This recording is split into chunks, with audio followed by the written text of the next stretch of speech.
ಕೊಟ್ಟಿರುವ ರೇಖಾತ್ಮಕ ಸಮೀಕರಣಗಳ ಜೋಡಿಯನ್ನು ವರ್ಜಿಸುವ ವಿಧಾನದಿಂದ ಬಿಡಿಸಿ.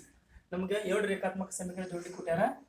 ಒಂದು 2x + y = 10 ಒಂದು, ಇನ್ನೊಂದು x - y = 7.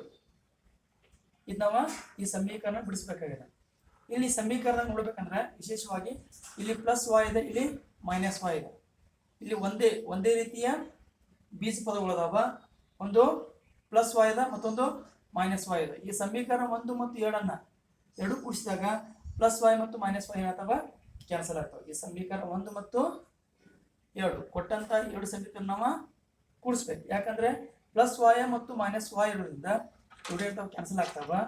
ಇಲ್ಲಿ +7x + 1x ಎಷ್ಟಾಯ್ತು, 3x ಈಸ್ ಈಕ್ವಲ್ ಟು 10 ಮತ್ತು 2 ಕೂಡಿಸಿದಾಯ್ತು 12.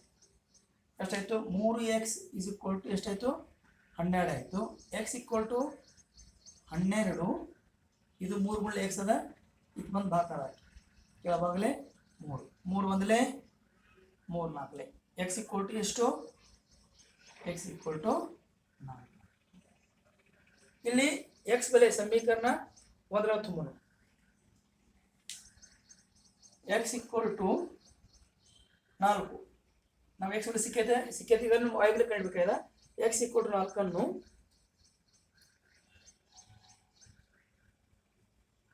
ಸಮೀಕರಣ 1ರಲ್ಲಿ ಆದೇಶಿಸಿ. ನೋಡಿ, ಸಮೀಕರಣ 1 ಎಷ್ಟೈತಿ, 2x + y = 10. x ಬೆಲೆ ತುಂಬನು 4 ತುಂಬನು 2 ಗುಂಡ್ಲೆ x ಬೆಲೆ ತುಂಬಿದರೆ 4 ಪ್ಲಸ್ y = 10.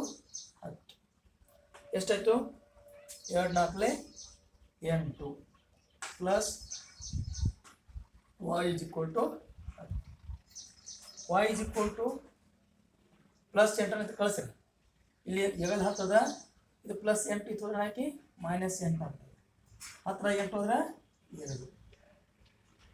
y = 2. ಈ ರೀತಿಗೆ ನಾವು ಸಮೀಕರಣ ಬಿಡಿಸ್ತೀವಿ. x = 4 ಮತ್ತು y = 2 ಬಂತು.